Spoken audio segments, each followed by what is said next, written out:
हम मालपुरा में हैं, मालपुरा के लक्ष्मी कॉलेज के पास। ये महाराणा प्रताप कॉलोनी के कुछ लोग हैं और ये हमारे कार्यकर्ता संजीव जी, चांदोलिया जी, सुरेश जी और साथी लोग खड़े हैं। और ये यहाँ के निवासी है, देखो जवान। और ये वो योद्धा है, इनके पुरोधा सारे योद्धा थे, महाराणा प्रताप के वंशज ये कहे जाते हैं। और गाड़िया लोहार इन्हें कहते हैं। और इनकी गाड़ियों में कहा जाता है कि देवता का वास होता है, भगवान का वास होता है, इसलिए ये ऋषि को भगवान मानते हैं, क्योंकि यही इनका भवन हुआ करता था किसी जमाने में। आज ये लोग स्थायी रूप से आवास कर रहे हैं, लेकिन अपनी परंपरा की पूजा कर रहे हैं। और आज हम इस जगह से धन्यवाद देना चाहते हैं प्रधानमंत्री मोदी को और भजनलाल शर्मा को कि उन्होंने घुमंतू समाज की सुधि ली है।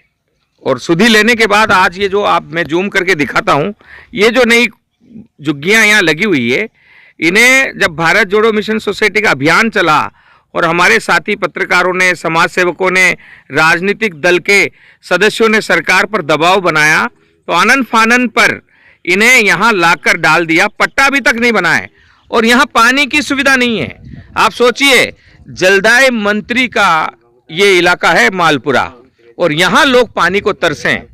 ऐसा नहीं सभी पानी को तरसते होंगे, लेकिन इन झुग्गी झोपड़ियों में रहने वाले घुमंतू समाज को सरकारें कभी जानवर ही समझा करती थी। आज पहली बार इन्हें इंसान की गिनती में लिया है।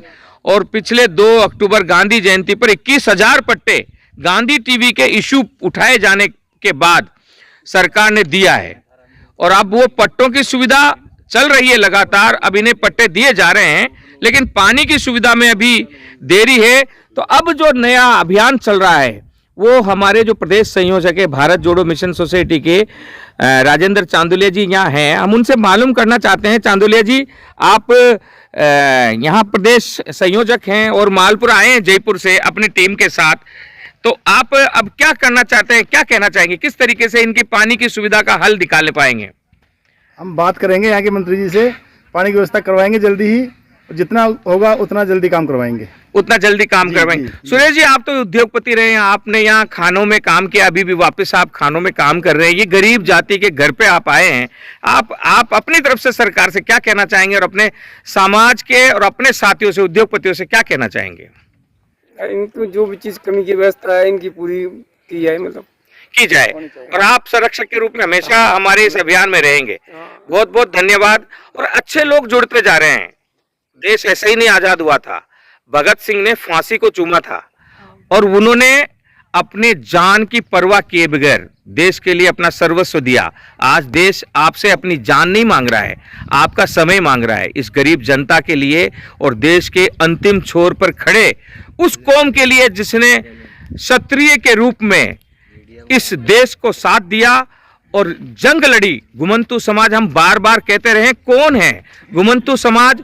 जो राजा महाराजा युद्ध लड़ते थे तो एक वर्ग हार जाया करता था, हारने वाला शहर छोड़कर भाग जाया करता था, जंगल में दोबारा युद्ध की तैयारी करता था, क्योंकि जीतने वाला उसे मारने के लिए ढूंढता रहता था। ऐसे में वो जंगल में तैयारी करते हुए घुमंतू हो गया, एक जगह से दूसरी जगह, दूसरी जगह से तीसरी जगह। और घुमंतू जाति में शामिल सभी जातियां इसी कारण से शाकाहारी से मांसाहारी भी हो गया।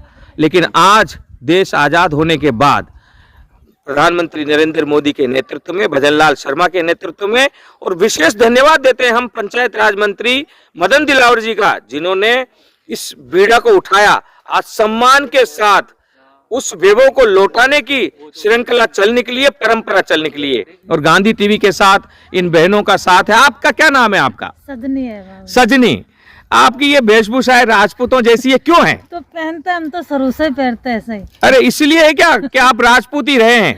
तो राजपूत ही, अब देखो बाबूजी, अब तो नई छोरी होती है ना, जो तो सब ऐसे। यस, घुमंतू समाज राजपूत ही रहा है, लेकिन हारे हुए को कुचला जाता है।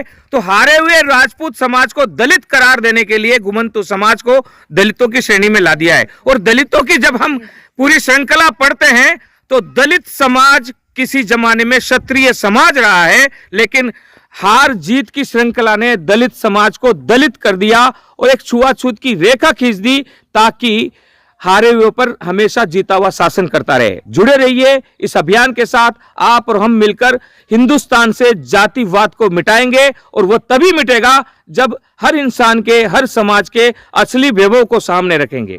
जय हिंद, वंदे मातरम, जय जगत। ये कार्यक्रम यहाँ मालपुरा में शुरू हो गया है। महाराणा प्रताप नगर है इसका, और ये वॉलंटियर चुने गए हैं हमारे। मैं धन्यवाद देता हूँ राजेंद्र चांदोलिया जी का, सुरेश जी भाई साहब का, और संजीव जी का, और हमारे एक और साथी, क्या नाम है आपका, रूप नारायण जी का, जो जयपुर से आए हैं और यहाँ बस्ती में आए हैं। और ये क्रांति है गुमंतु समाज को उसका सम्मान दिलाने की, दलित वर्ग को उसका सम्मान लौटाने की, और ये क्रांति सफल होती जा रही है। और ये माला जिम्मेदारी की है। जिम्मेदारी, आप शराब मुक्ति के लिए लड़ेंगे, नशा मुक्ति के लिए लड़ेंगे, नशा नहीं करोगे। जिम्मेदारी अपने छोटे बच्चों को जो यहाँ हैं उनको पढ़ाने के लिए भेजेंगे, चाहे कितना ही कष्ट उठाओ, है ना। और जिम्मेदारी, अगर पानी बिजली नहीं है, कोई सुविधा नहीं है, उस सुविधा को लेने की। सरकार जनता से बनती है, जनता का है, जनता के द्वारा है। इस अधिकार को समझो, और जो अधिकार आपके लिए अब तक रोक रखा था उसे लेकर आओ और आगे बढ़ो। हम सब आपके साथ हैं। धन्यवाद विशेष दोबारा राजेंद्र चांदोलिया जी को, सुरेश जी भाई साहब को, और नारायण जी को, और संजीव जी को। और हम सब मिलकर ये देश है, और ये देश आगे बढ़ेगा और हम सब सफल होंगे। जय बोल महादेव की।